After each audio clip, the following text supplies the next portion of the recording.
Sinema Radyo.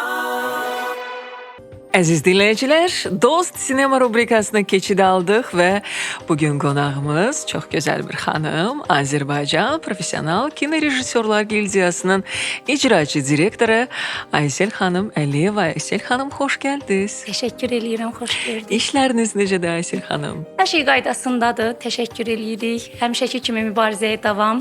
Müəllif hüquqları sahəsində çalışmaq özünüz bilirsiniz ki, necə böyük əzm, necə böyük tələbkarlıq və məsuliyyət tələb eləyir. Əvvəlcə icazənizlə mən bir məqamı qeyd edeyim. 2 avqust kino işçilərinin peşə bayramı həftəsində və bu həftə çərçivəsində müəllif hüquqları sahəsinə də xüsusi yer ayırdığınız üçün sizə təşəkkür eləyirəm və buyurun söhbətimizə başlayaq. Aysel xanım, Azərbaycanda bugün audiovizual müəlliflərin hüquqları necə qorunur? Gəlin əvvəlcə Azərbaycan Respublikası qanunvericiliyinin tələblərindən danışaq. Mən düşünürəm ki, gəlin əvvəlcə biz dinləyicilərə və bütün istifadəçilərə ümumiyyətlə müəllif hüququ anlayışı haqqında qısa da olsa məlumat verək.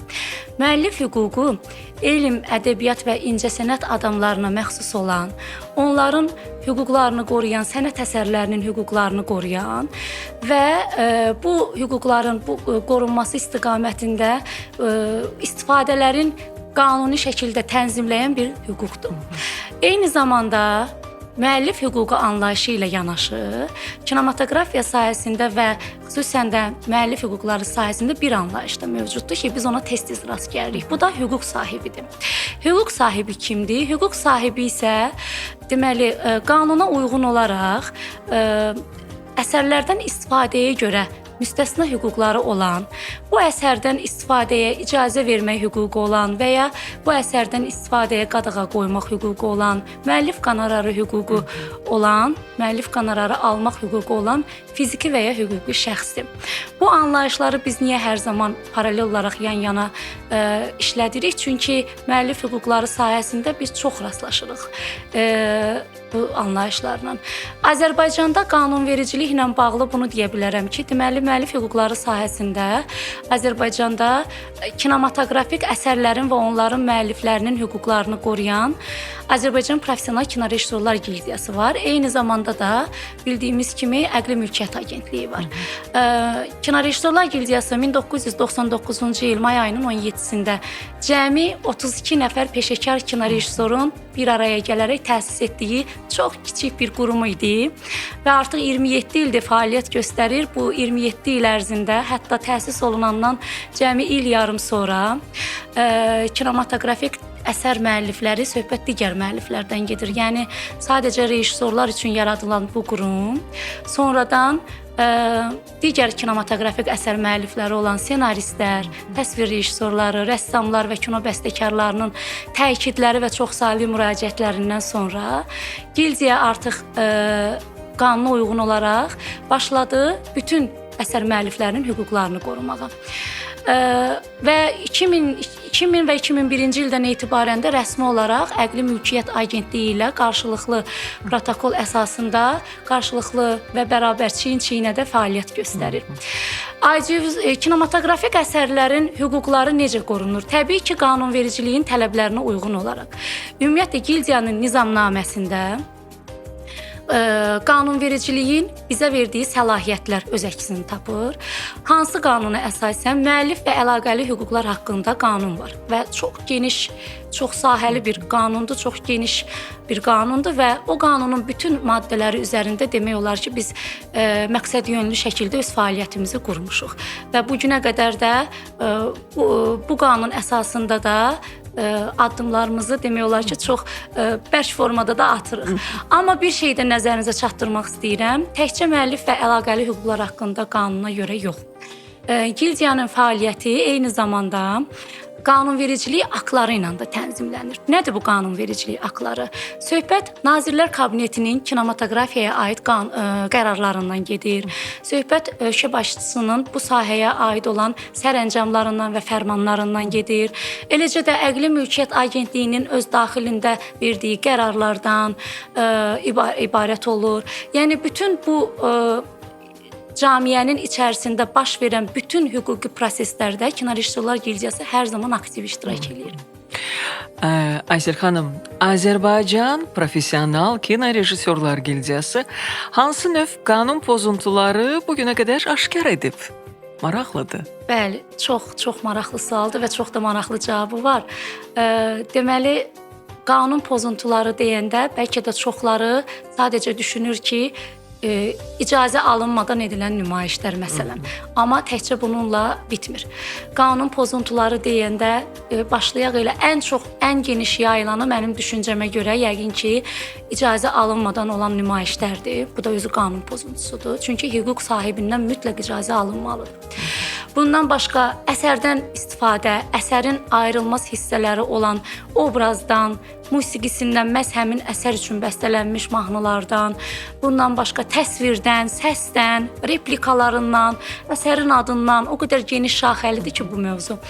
Bu istənilən növ, bu formada olan istifadə əgər icazəsiz, heç bir rəsmi müraciət olunmadan, rəsmi müqavilə bağlanılmadan, hüquq sahibinin xəbəri belə olmadan və ya müəllif qonorarı ödənilmədən baş tutursa, artıq bu qanun pozuntusu sayılır.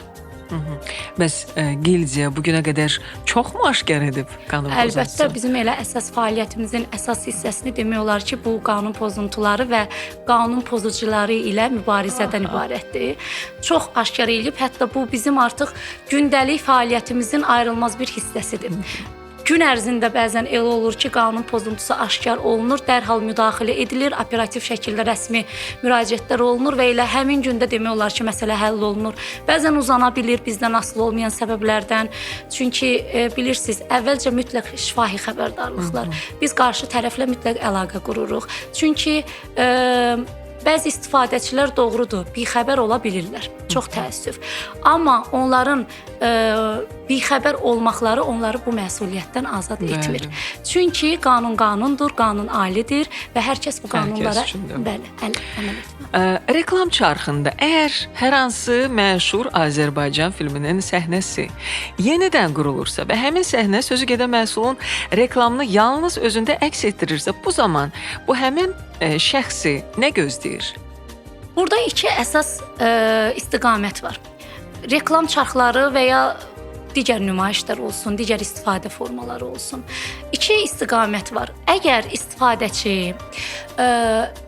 layihəni həyata keçirməzdən əvvəl müraciət eləyirsə, axtarırsa, araşdırırsa, hara müraciət eləmək lazımdır, kimə müraciət eləmək lazımdır, müraciət eləyirsə, əvvəlcə biz ona bütün proses barədə ətraflı məlumat veririk. Rəsmi müraciətinə cavab veririk, hüquq sahibinə məlumat veririk bu müraciət əsasında. Biz niyə rəsmi müraciəti çox önəmsiyirik? Çünki gildiya bir növ istifadəçilərlə hüquq sahibləri, hüquqlarını qoruduğu hüquq sahibləri arasında bu mexanizmi quran bir qurumdur. Biz şifahi danışıqlara əsasən məlumat verə bilmərik. Mütləq tələb eləyirik, istifadəçi, bizə müraciət edən istifadəçi rəsmi şəkildə müraciət eləsin ki, bizim də əlimizdə hər hansı bir əsas olsun ki, biz hüquq sahibinə, müəllifə və ya istehsalçıya deyə bilək, göstərə bilək. Bəzən istifadəçilər yanlış anlayırlar bu rəsmi müraciət məsələsini. Çox təəssüflər olsun ki, onlar elə ilk növbədə biz deyən kimi ki, rəsmi müraciətinizi eləyin, zəhmət olmasa. Onlar elə başa düşürlər ki, dərhal onlardan qonorar tələb olunur. Bu çox yanlış anlayışdır. Bu heç də belə deyil.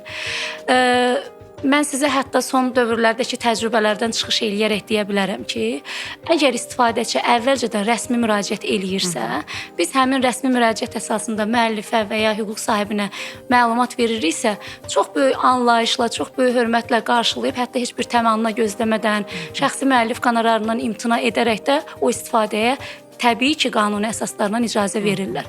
Ona görə mən istədim bunu belə ətraflı şəkildə izah edim ki, istifadəçilər bilsinlər. Amma məsələnin ikinci tərəfi də var. Bizim sonradan təsbit etdiyimiz istifadələr. Yəni, bunlar qanun pozuntusudurmu? Bəli. Bu qanun pozuntusudur. Çünki hüquq sahibinə qanunla verilən hüquqlardan biri də onun istehsal etdiyi, ərsəyə gətirdiyi əsərə görə istifadəyə icazə vermək hüququ var və ya istifadəyə qadağa qoymaq hüququ var. Yəni, mütləq və mütləq şəkildə hüquq sahibinə icazə alınmalıdır. Mütləq və mütləq şəkildə. Əvvəlcə onu deyim ki, biz təsbit etdiyimiz qanun pozuntuları ilə bağlı bayaq dediyim kimi rəsmi qaydada başlayırıq müəyyən bir işləri həyata keçirməyə əlaqələr qurulur, rəsmi xəbərdarlıqlar göndərilir. Bir çox hallarda həmin münasibətlər o qədər düzgün formada qurulur ki, ya bu istifadənin qanuni əsasları yaranır. Yəni biz ətraflı şəkildə izah eləyəndən sonra istifadəçi hər şeyi başa düşür, öz səhvini də bilir və geri dönüş eləyərək soruşur ki, mən məsələn bu reklamı saxlamaq istəyirəm. Necə eləyə bilərəm? Ona artıq müəyyən təkliflər olunur. Nə etməlidir, necə eləməlidir, müqavilə bağlanmalıdır. Müəllif qonorar tələb eləyirsə, müəllif qonorarı ödənilməlidir. Yox, bəzi hallarda da olur ki, görürsüz ki, çox çətin olur istifadəçilərlə dialoqların baş tutması. Dəfələrlə cəhd etsək də, dəfələrlə şifahi və yazılı xəbərdarlıqlar göndərsək də heç bir nəticə vermir və israrlı şəkildə də həmin hazırladıkları qanun pozuntusuna yol verərək hazırladıkları çarxları, videoları, əsərləri davam etdirirlər nümayiş etməyə və istifadə edirlər. Bu zaman isə bir yol qalır. Gildiya nizamnaməsində də bu öz əksini tapıb. Gildiya məhkəməyə başvurmaq məcburiyyətində qalır və artıq bütün məsələlər hüquq müstəvisində həll olunur. Hüquq demişkən, yəni nəticə olaraq onları nə gözləyir? Onları nə gözləyə bilər? Əgər məhkəmə yetəri qədər sübutlarla təmin olunursa, əgər istər gildiya olsun, istər fərdi hüquq sahibi olsun, bununla bağlı məhkəməyə müraciət eləyəndə kifayət qədər bütün sübutları təqdim eləyə bilirsə və öz lehinə göstərə bilirsə, təbii ki, bizim ən ali qanunlarımızı icra edən orqanlarımızdan biri olan məhkəmələrdə çox ədalətli qərarlar verirlər. Demək olar ki, bugünə qədər gildiyanın təcrübəsində məhkəmə ilə nəticələnən bütün mübahisəli məsələlər gildiyanın üzvlərinin, hüquq sahiblərinin lehinə bitmişdir. Çox şükürlər olsun ki, bu belə olmuşdur. Təzminat olur burada. Əgər hüquq sahibi tələb eləyirsə və ya onların adından gildiya tələb eləyirsə, böyük məbləğdə təzminatlar olur və ya kompensasiya olur. Bundan başqa hüquq sahibinin bir hüququ da var. Hazır olunmuş, yəni artıq nümayişə çıxarılmış onların hazırladığı əsər və materiallar, hətta texniki avadanlıqlara qədər hamısını müsadirə edilə bilər. Bəli. Bəs Aysel xanım, müraciət etmək necə bir formada olur? Zəngmi, yazımı, məktubmu, necə olur? Bu hər formada həyata keçirilə bilər. Əgər şifahi formada zənglə müraciət eləyirlərsə, biz onları dərhal yönləndiririk. Elektron ünvanı veririk ki, mütləq yazılı formada rəsmi. Müəlliflə əlaqə saxlasınlar, Xeyr, gildiya ilə əlaqə saxlasınlar. Gildiya ilə. Bəli, əlbəttə, çünki o müəlliflərin və istehsalçıların hüquqlarını gildiya qoruyur. Əvvəlcə şifahi formada olanda heç bir problem olmur. Əlbəttə biz yönləndiririk, əməkdaşlarımız tərəfindən yönləndirilir, rəsmi müraciət olunur və bütün bu proseslər ardıcıl bir şəkildə davam eləyir. Nəticələnir onunla ki, ya müqavilə bağlanılır istifadəçi ilə hüquq sahibi arasında, ya da bu münasibətlər heç bir şəkildə danışıqlar baş tutmur və əsərdən istifadəyə qadağa qoyulur. Aydındır. Bu yaxınlarda bir yazı oxuduq. Başlıq belə idi. Cəbiş müəllimin qızı məhkəməyə verir. Yəni qarşı tərəfdə şirkət idi təbii ki. Personajlarla bağlı hansı qanun pozuntusu halları müşahidə olunur? Ən əvvəl deməli gildiya hansı qanun pozuntuları ilə qarşılaşır? O suala cavab verəndə əslində onun içində bu sualın da cavabını vermiş oldum. Yəni təkcə əsərin özündən istifadə, adından istifadə yox, bir çox hallarda obrazlardan da istifadə olunur. Sizin söylədiyiniz məqama gələk. Bəli, bir müddət bundan əvvəl çox təəssüflər olsun. Bir özəl bir şirkət tərəfindən bizim Azərbaycan kino xəzinəsinin ən qiymətli filmlərindən olan bizim Cəbiş müəllimin filminin deməli ən məşhur obrazı Süleyman Ələsgərovun ifa etdiyi Cəbiş müəllim obrazı təhrif edilərək kommersiya məqsədi ilə, burada bu məqamda mütləq qeyd eləmək lazımdır, çünki bu qanunvericilikdə də öz əksini tapır. Kommersiya məqsədi ilə və icazə alınmadan istifadə olunmuşdu. Əlbəttə ki, biz məsələdən xəbər tutan kimi dərhal gildiyanın adından rəsmi müraciət ünvanladıq həmin quruma və əslində məsələ öz həllini tapıb və həmin video çoxdan artıq demək olar silinibdir sosial media hesablarından. Lakin bir məqamı nəzərinizə çatdırmaq istəyirəm. Bu bizim üçün heç də təəccüblü bir hal deyildi. Çünki biz gün ərzində bu kimi çox qanun pozuntuları ilə rastlaşırıq. Məsələnin bu qədər əks-sada doğurmasının səbəbləri isə çox təəssüflər olsun ki, medianın aidiyyatı heç bir araşdırma aparmadan aidiyyatı qurumlara, əlaqədar qurumlara müraciət etmək əvəzinə həmin obrazı canlandıran aktyorun hüquq varisinə birbaşa müraciət ünvanlamışlar. Halbuki onun bu kimi hüquqi proseslərdən bəlkə də xəbəri yoxdur. Bəli, biz də onun tam əleyhinəyik. Gildiya əslində təkcə kinematoqrafik əsərlərin və onların müəlliflərinin hüquqlarını qoruyur, doğrudur. Amma qanunda müəllif və əlaqəli hüquqlar haqqında qanunda bizim aktyor dediyimiz, qanunda isə ifaçı kimi təqdim olunan, deməli, ifaçıların da öz hüquqları var. Yəni istifadədə heç bir halda həmin ifaçının qazandığı, yaradıcılığı boyu, həyatı boyu qazandığı nüfuzuna zərər gəlməməlidir. Şərəf və ləyaqətinə zərər gəlməməlidir. Təkcə ifaçının yox. Yəni burada məsələ belə idi ki, sırf Cəbiş müəllim obrazından söhbət gedirdi. Bəli, qanunvericilikdə bu da öz əksini tapıb ki, aktyorun da müəyyən bir hüququ var, ifaçı kimi. Amma təəssüflər olsun ki, bayaq onu deyirdim, əlaqədar qurumlara, bu işlərlə məşğul olan qurumlara müraciət etsəydilər, vaxtında ətraflı və operativ bir şəkildə onlara bütün proseslər haqqında məlumat da verilərdi və demək olar ki, bu məsələ bu qədər əks-sada doğurmazdı. Biz təəssüflənirik, bəlkə də müəyyən qədər müəllif hüquqları sahəsində qanun pozuntularının qarşısının alınması baxımından bir növ müsbət bir hal kimi qarşılana bilər. Mən sizin vasitənizlə və bu efir vasitəsilə də artıq bütün ictimaiyyətə də son olaraq məlumat vermək istəyirəm ki, bu məsələ artıq rəsmi qaydada öz həllini tapıbdır. Qarşı tərəf də öz səhvini etiraf edibdir. Yəni lazımi bütün proseslər həyata keçirir və həmin videoçarx demək olar ki, silinibdir. Məsələ ilə bağlı Əqli Mülkiyyət Agentliyindən də Kino Rejissorlar Gildiyasına sorğu daxil olmuşdu. Dediyim bu səbəblərdən dolayı ki, çox böyük əks-sada doğurmuşdu. Və çox operativ bir şəkildə toplanan bütün sübutlar, müraciətin rəsmi formaları, məktublar hamısı toplanaraq Əqli Mülkiyyət Agentliyinə təqdim olundu və düşünürük ki, artıq bu məsələ bitmiş bir məsələ sayılır. Mənə elə gəlir ki, bu mənim subyektiv fikrimdir, icazənizlə qeyd edeyim. Məhz həmin bu istifadə və qanun pozuntusu ilə bağlı son nöqtəni mənə elə gəlir ki, Cəbiş müəllim, bizim Cəbiş müəllim filminin rejissoru, kino rejissor Həsən Seyidbəylinin övladı və hüquq varisi Ziya Seyidbəyli qoydu. Yəqin ki, siz də tanışsınız mətbuatdan bu müsahibə ilə bağlı. O müsahibəsində bir mənalı olaraq qeyd elədi ki, Həsən Seyidbəylinin bu və digər əsərləri ilə bağlı istər müəllif kimi, istərsə də onun əsərlərinin hüquqlarını Rejissorlar Gildiyası layiqincə qoruyur və bu məsələ ilə də bağlı lazımi tədbirləri görəcəkdir. Aysel xanım, gəldik bu günümüzün, bilmirəm, bəlasına mı, yoxsa yaxşı tərəfinə mi? Süni intellektdən gəlin biraz danışaq. Son vaxtlar biz Azərbaycan filmlərindəki bu səhnələrinin süni intellekt vasitəsilə canlandırıldığının şahidi oluruq, amma nəzərə alaq ki, dünyada da oxşar proseslərin şahidi oluruq. Burada qanunvericilikdən irəli gələn hansı tələblər var? Bəli, həyatımızın artıq ayrılmaz bir parçasıdır süni intellekt.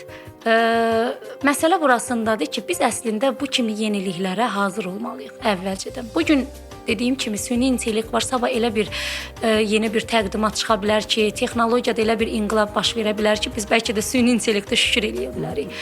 Süni intellektlə bağlı hədsiz dərəcədə istifadələr çoxdur, hədsiz dərəcədə və bunun bizə birbaşa aidiyyatı ondan ibarətdir ki, Azərbaycan kinolarından, Azərbaycan kinolarındakı obrazlardan hədsiz dərəcədə çox istifadə edirlər və bu istifadələrin 80%-i də demək olar qeyri-peşəkarlar tərəfindən həyata keçirilir. Çox təəssüflər olsun. Baxın, süni intellektlə bağlı deməli dünyada ilk qanun bir bir neçə il bundan əvvəl, hətta səhv etmirəmsə 2023-cü ildə Avropa İttifaqı tərəfindən qəbul olunub. Bir neçə gün bundan öncə Rusiyada bir qanun qəbul olundu. Böyük ehtimal artıq biz düşünürük ki, Azərbaycanda da bu yaxınlarda bununla bağlı bir qanun layihəsi hazırlanacaq və qəbul olunacaq. Amma bir məqam da var ki, 2025-ci ildə mart ayında dövlət başçısının bununla bağlı bir sərəncamı oldu.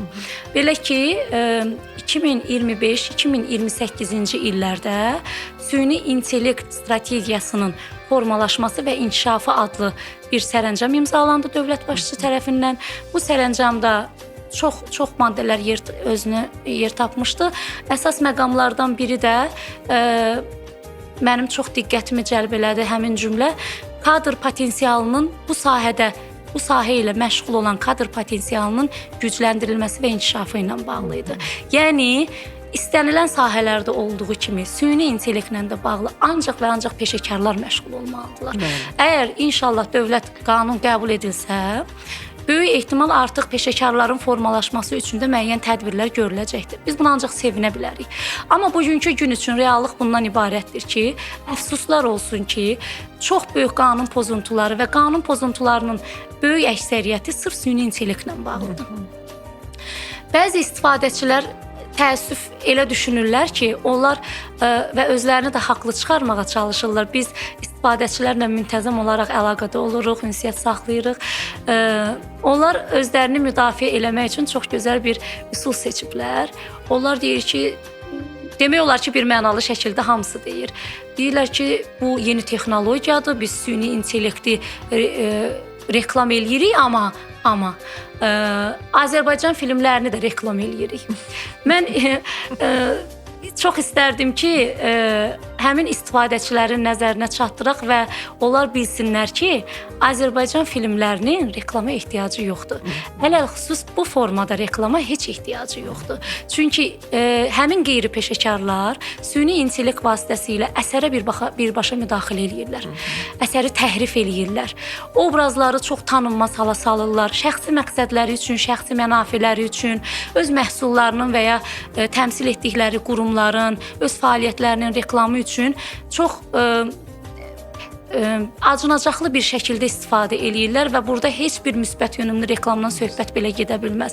Əgər sizin reklama ehtiyacınız varsa, bəli, bu çox doğru seçimdir. Azərbaycan kinolarından, Azərbaycan kino klassikasından, həmin məşhur obrazlardan istifadə etmək çox doğru seçimdir. Biz bununla razıyıq. Amma bunun da qanuni şəkildə istifadə etmək lazımdır. Süni intellekti təəssüf ki, onlar bu formada istifadə edərək reklamı ilə yox, anti-reklamı ilə məşğul olurlar və artıq gildiya kimi peşəkar təşkilatlarda, bundan başqa peşəkar müəlliflər tərəfindən, peşəkar istehsalçılar tərəfindən artıq biraz bu işlə məşğul olan adamlar olsun, istifadəçilər olsun və ya bu proqram vasitəsilə həyata keçirilən qeyri-peşəkar layihələrə o qədər də ciddi yanaşmırlar.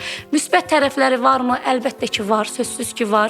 Müsbət tərəfləri odur ki, düşünün, cəmi bir neçə il bundan öncə çox böyük maliyyə hesabına, çox böyük fiziki əziyyətlər hesabına, vaxt hesabına başa gələn tarixi filmlər olsun, kütləvi çəkilişlər olsun. Bugün artıq bir balaca otaqda, bir monitorun arxasında peşəkar bir mütəxəssis tərəfindən asanlıqla canlandırıla bilir. Yenə də deyirəm, müsbət tərəfləri varmı? Var, amma necə yararlanmaq lazımdır? Biz çox ümid eləyirik ki, çox tezliklə bu qanun artıq bizdə də qəbul olunar və artıq qanunvericilikdən irəli gələn məsələləri biz artıq sizlə növbəti görüşlərimizdə müzakirə eləyək. Düzdür, süni intellektin müsbət tərəflərindən şəxsən mənim üçün odur ki, həyatda olmayan, məsələn, aktyorları yenidən görə bilirik.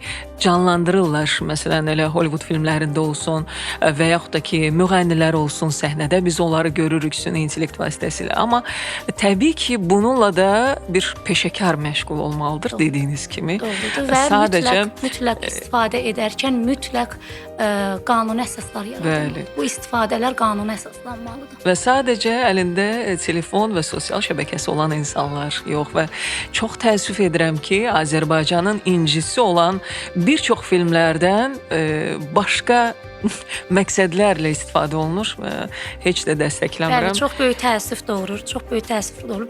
Bəzi məqamlar olur ki, biz istifadəçilərlə danışıqlar aparanda mən bayaq da sizə söhbət əsnasında qeyd elədim.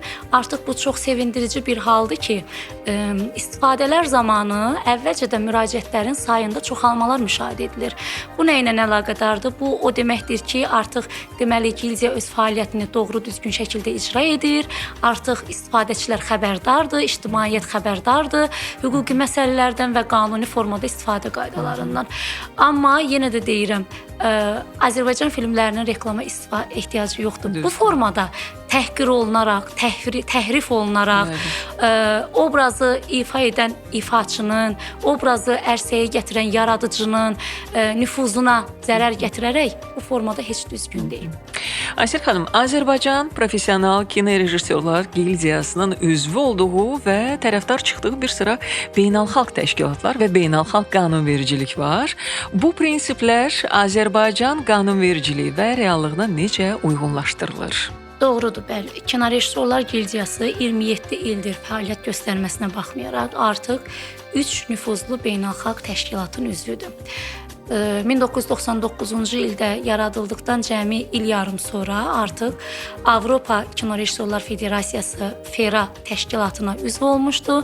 Bu günə qədər də sıx əməkdaşlığı davam etdirir və mütəmadi olaraq FERA-nın illik iclaslarında Kinorejissorlar Gildiyasının rəsmiləri iştirak edirlər. Bundan başqa 2016-cı ildə bunu biz Gildiyanın əldə etdiyi çox böyük uğurlardan biri hesab edə bilərik. Müəllif və bəstəkarların Beynəlxalq Cəmiyyətləri Konfederasiyası adlı, qısaca SİZAK adlanan bir təşkilatın üzvü oldu Kinorejissorlar Gildiyası 2016-cı ildən. Bu təşkilatın düşünün ki, 1926-cı ildə əsası qoyulub, bu il 100 illiyi qeyd olundu. Bəli, və Kinorejissorlar Gildiyasının idarə heyətinin sədri də Azərbaycan Kinorejissorlar Gildiyasını orada təmsil elədi. Həmin 100 illik yubiley tədbirində. SİZAK çox böyük nüfuza malik olan, çox böyük işlər görən bir təşkilatdır. SİZAKın deməli bizim kimi, yəni Kinorejissorlar Gildiyası kimi kinematografik əsər müəlliflərinin və əsərlərin hüquqlarını qoruyan, qonorarları yığan və bu kimi təşkilatları özündə birləşdirən nəhəng bir qurumdur. Ən azından bir 130-a yaxın ölkədən 240-a yaxın bizim kimi cəmiyyətləri özündə birləşdirən və 4 milyondan çox yaradıcı və istehsalçıları hüquqlarını qoruyan bir nəhəng bir təşkilatdır. Çox böyük işlər görür SİZAK. SİZAKın üzvü olmaq bizə nə verir? İstəyirsiniz bu barədə də mən sizə biraz məlumat verim.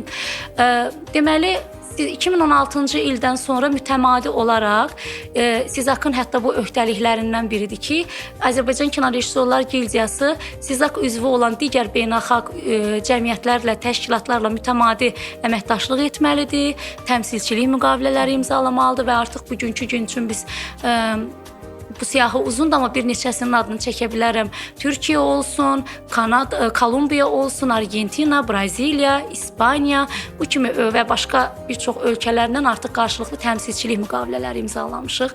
Çox maraqlı məqamlardan birini də istəyirsiniz qeyd edeyim ki, bu müqavilələr əsasında artıq Azərbaycan müəlliflərinin və həmin əsərlərin, Azərbaycan kinematografik əsərlərinin adları hal-hazırda SİZAK-a üzv olan sayını bayaq dedim. Həmin cəmiyyətlərin də onlarla bir yerdə beynəlxalq sistemdə artıq bizim yaradıcı insanlarımızın da, müəlliflərimizin də və əsərlərimizin də adları yer alır. Bunun nəticəsi nədir müsbət yönümlü? 2024-2025-ci illərdə düz bir il çəkdi bu proses. İspaniyanın bizim kimi bir təşkilatı var, DAMA təşkilatı.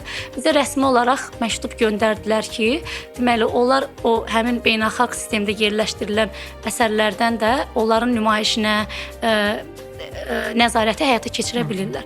Və Azərbaycandan hansı müəlliflərin, hansı filmləri İspaniya ərazisində nümayiş edilibdir. Və bildirdilər ki, artıq həmin əsərlərin birbaşa müəlliflərinə qonorar verilə bilər. Biz dərhal əlaqə saxladıq həmin əsərlərin müəllifləri ilə, hətta adlarını da çəkə bilərəm, rejissorlar.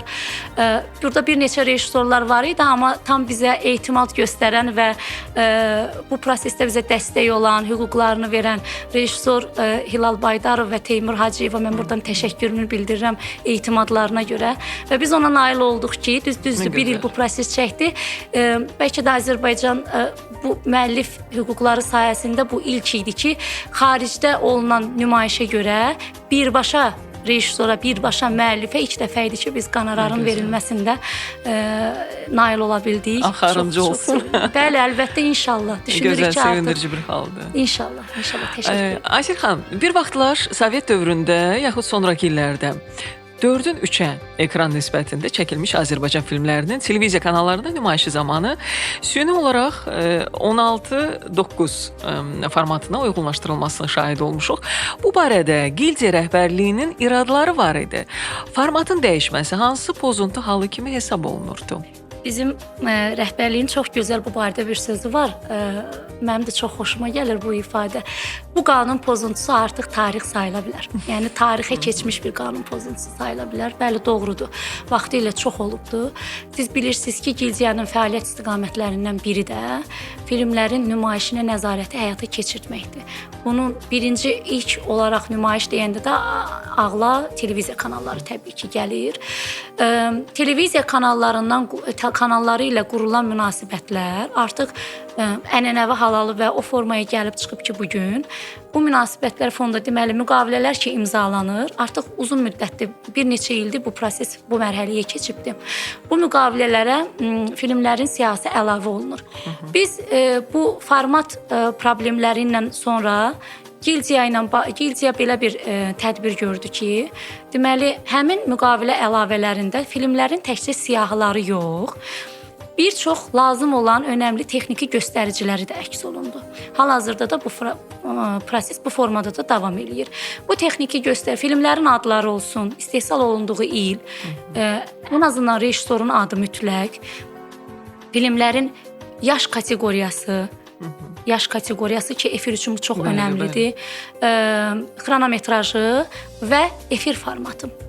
Və gildiya tərəfindən artıq bu filmlərlə bağlı bütün bu məlumatlar detallarına qədər kanallara təqdim olunandan sonra biz çox nadir hallarda, çox təsadüfi hallarda artıq sizin adını çəkdiyiniz problemlə rastlaşırıq. Amma xəbərdarlıqdan sonra da dərhal düzəldirlər. Sadəcə nəzərə almaq lazımdır ki, bunu təkcə qanun bunu tələb eləyir deyə icra eləmək lazım deyil. Düşünün ki, həmin telekanalda bir əməkdaş hansı ki bu efirə nəzarət eləyir. Ona görə bayaq da vurğuladım. İstənilən sahədə mütləq peşəkar öz işi ilə məşğul olmalıdır. O işlə mütləq peşəkar məşğul olmalıdır. Baxan kimi ən azından hətta bu sahəyə aidiyyatı olmayan, azacıq anlayışı olan adam belə baxan kimi görür ki, burada nə isə düz deyil. Əgər bir məşhur bir filmdən, məşhur bir obrazın, məsələn deyim belə loru dildə deyəcəm, başı uzunsov formada təqdim olunursa, dərhal gildiya tərəfindən xəbərdarlıq gözlənilmədən, onların rəhbərliyi tərəfindən xəbərdarlıq gözlənilmədən həmin əməkdaş, həmin peşəkar dərhal özü müdaxilə etməlidir. Yəni bunlar çox bəsit məsələlərdir və hər şeydən ötürü də rəsmi xəbərdarlıq, tədbir görmək, belə hallara baş vurmaq da doğru deyil. Çünki bunlar kifayət qədər vaxt aparır. Bəli, zaman-zaman müşahidə olunurmu? Müşahidə olunur, amma demək olar ki, bu məsələ yenə də deyirəm, artıq tarixə qovuşuldu. Bu hallarla çox nadir hallarda rastlaşırıq. Və Aysel xanım, son olaraq biraz istərdim musiqidən də danışaq. Çünki filmlərin də ayrılmaz musiqisi var və tarixə hesab oluna bilər. Onlardan da istifadə qanun pozuntusu hesab olunur. Və praktikanızda varmı belə bir qanun pozuntusu?